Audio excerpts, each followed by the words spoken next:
Ho, good listeners! Welcome to the Theater Vision podcast. Theater Vision, discovering the future in Bay Area theater. I'm Nick Moore, and I'm your host, and today I have with me two representatives from an upcoming production of A Midsummer Night's Dream at Theater of Others. I have with me Glenn Havlan and Alison Sacha. Can you please introduce yourselves? Hi, I'm Glenn. I'm one of the founders of the company, and I'm producing this upcoming show with Alison as the director. Hi, I'm Alison Sacha Ross, and I'll be directing this production. Thank you guys both for being here. It really does mean a lot to have you guys in the first couple episodes of the Theater Vision podcast. Now, Glenn, I want to talk to you about Theater of Others because you don't see many theaters like this. Theaters in a place like the Tenderloin doing Shakespeare completely free. So can you please tell me what was your purpose of making this theater company? Well, it started as a partnership, and the opportunity for the venue itself kind of fell in our laps, really. The building is at 220 Golden Gate Avenue. It's the old downtown YMCA, currently owned by the Tenderloin Neighborhood Development Corporation. I know them because I also work in the Tenderloin for the Recreation and Park Department doing facility management. So I knew the TNDC representatives not as some marauding theater producer, but as their fellow Tenderloin service provider. And I was able to pitch the idea to them as a cultural adjunct to the very right-on mission of the TNDC, which is low-income housing. And they have this fabulous building that is unlike most of their properties, which are apartment buildings, SROs, hotels. It has this marvelous old Edwardian amphitheater in it. It's kind of outside the experience of the TNDC. They didn't really know what to do with it, and fortunately I was there to tell them what to do with it.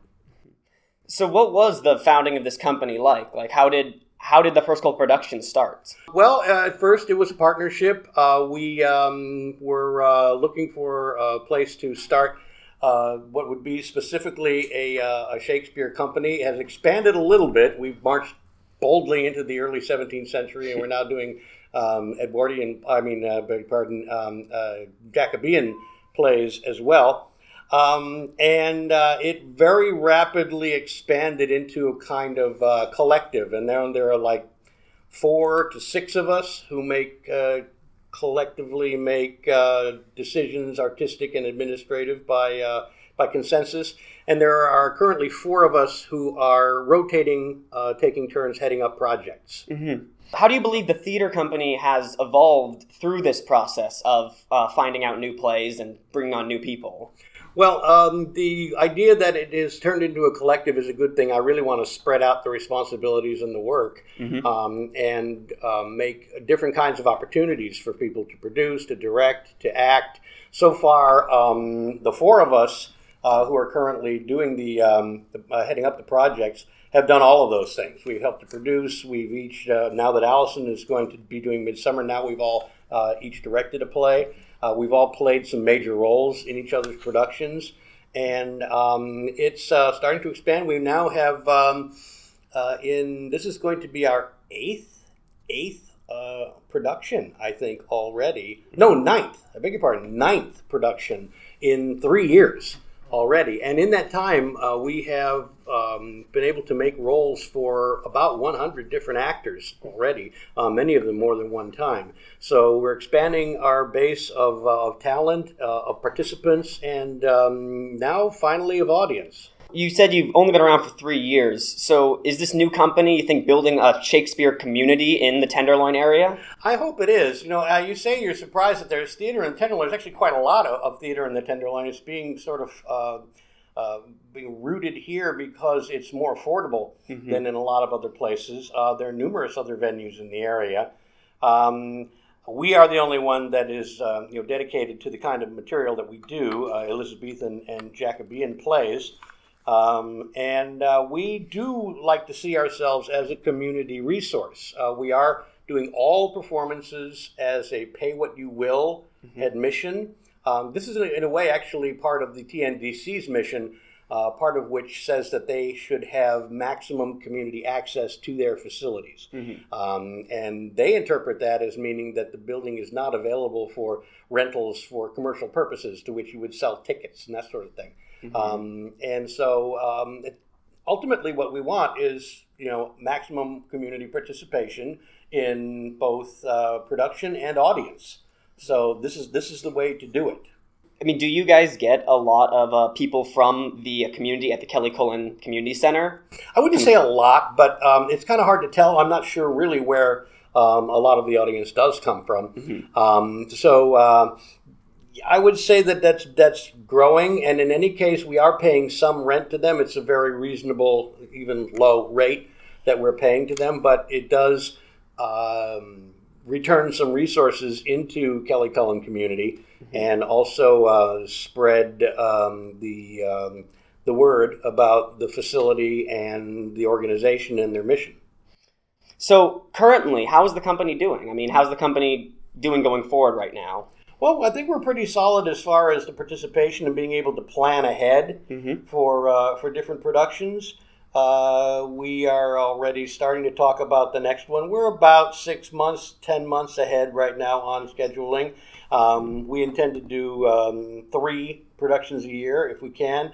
We're currently negotiating a memorandum of understanding with the upper management of the TNDC to give us better footing as far as being able to make plans, and also being able to make better assurances to potential grantors and donors that we have a good arrangement and that we are in a position to continue to grow the company in that location. Okay, so we can see more productions coming from you guys in the near future. And what do you think, what are your goals for the future of Theater of Others? Audience. Our goals are audience development at this point, to get people to come in and see that you can present a full production in a beautiful venue. I'm not going to go into how nice this theater and this auditorium is, because it's pointless without being able to actually walk into the room. It's really, even for people who've seen pictures of it, it's really a very amazing place, which we have very much improved as a theater space by building audience riser sections, by building walled off area section that makes a part of the auditorium, in a large auditorium, into what ends up being a very intimate theater space. The grandeur of the proscenium and the size of the stage and the scale of the picture that an audience has in front of them in what we have been able to make into a fairly intimate space is really the best thing about what we have going now. And we always have to fight. I operated for a long time a free public theater company in San Francisco called the San Francisco Free Civic Theater. And it's funny how you always have to fight against this idea that if something is free, then it's without value. And I think even very liberally minded people fall into this trap of, oh, it's expensive, it must be good. Oh, it's free, it must be crap.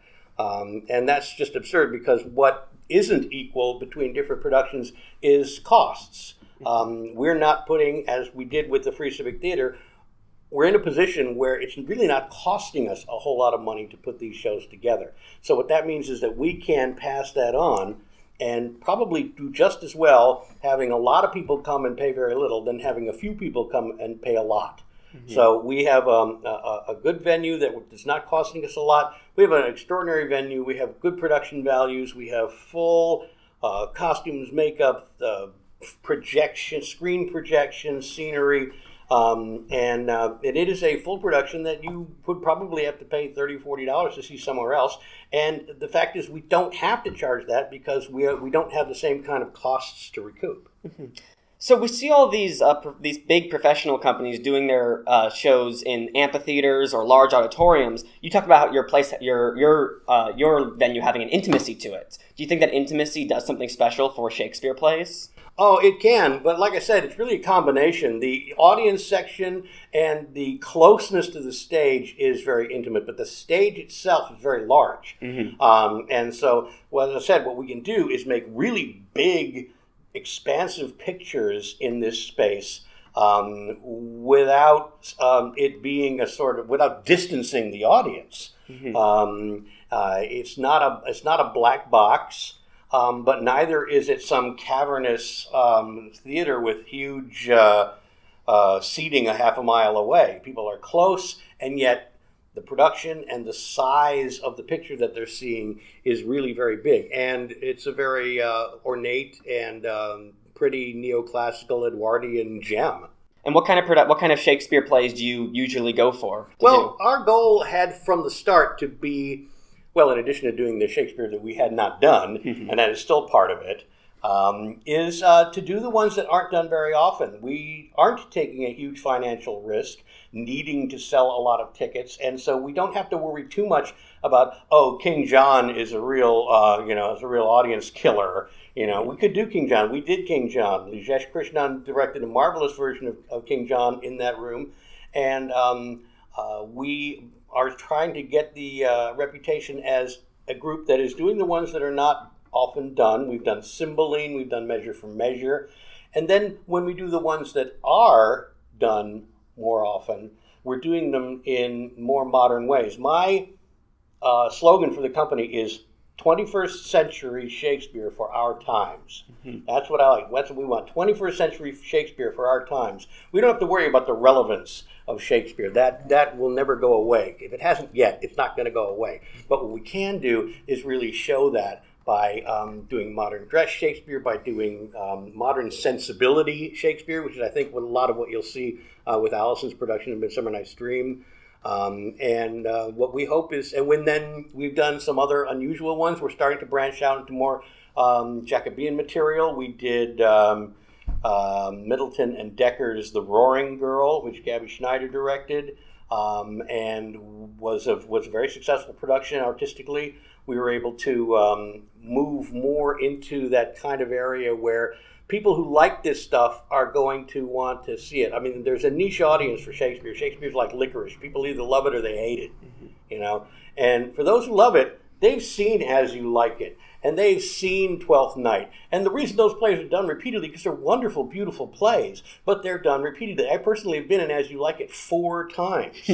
While I would love a chance to do it again and maybe play a different character, I think what we're able to offer people is this chance to break out of that cycle and see something different or see something done differently. When I directed Much Ado About Nothing, I did it with 10 women and 5 men. We changed a lot of the roles around and really modernized the idea of what these relationships were and took them out of the gender roles and put them more into family roles.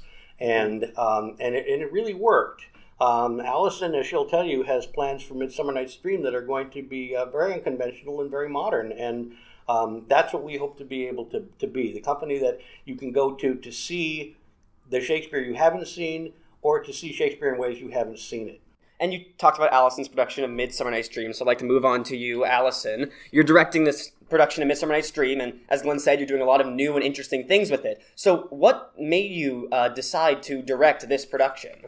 Well, I've always been attracted to the magical and fantastical, and combining that with Shakespeare's language really excites me. But the crux of why I picked this particular play is a quote of Oberon's from Act 2, Scene 1, where Oberon says, "Thou rememberest, since once I sat upon a promontory, and heard a mermaid on a dolphin's back, uttering such dulcet and harmonious breath, that the rude sea grew civil at her song, and certain stars shot madly from their spears."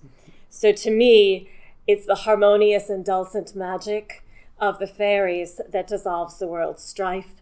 And I feel like love spells for modern times is what we really need right now. And that's a really interesting approach you have to the play, and it can tell you have a lot of love for it. So what are you going to do to Midsummer to make this production unique? Well, I'm really excited about the gorgeous language merging with the talent of the actors and the magic coming from that. And I'm really having the magic emerge from the performers. Because to me, that's what theater has that film doesn't and TV doesn't. Another thing that I'm doing differently is I'm taking out some of the some productions in the last 20 years, they comment on it and they mock the people. And for example, I feel like in this time now, we have enough of people mocking and making fun of people as humor that I don't want to have that in my production. And I've actually, in the Mechanicals show, I've taken out all the negative, snarky commentary that the onstage audience makes and just taking that out because I think there's enough of that on social media and in people's lives now where they get humor out of making fun of people. that in my production, I don't have that.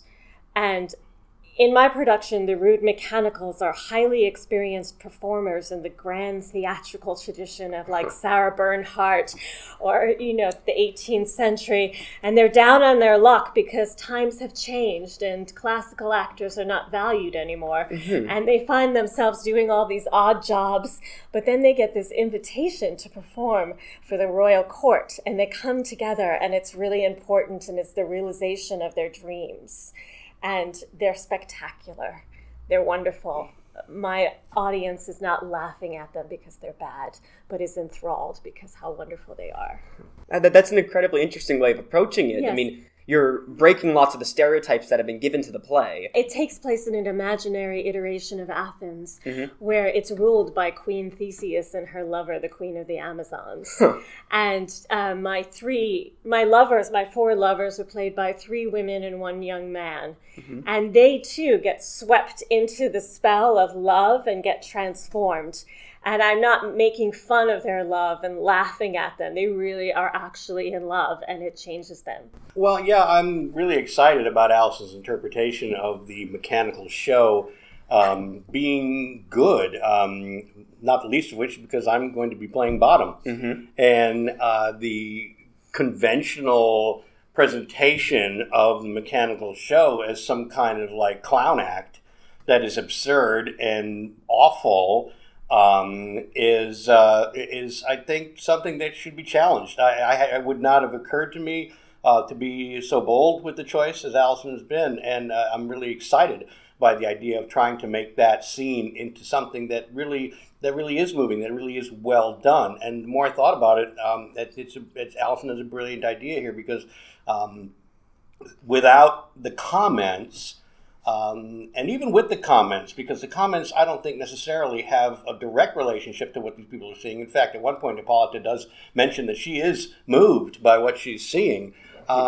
Without that, taken at face value, there's no reason why it can't be a well done, well executed, and well acted play. I'm really looking forward to seeing that how that interpretation works out.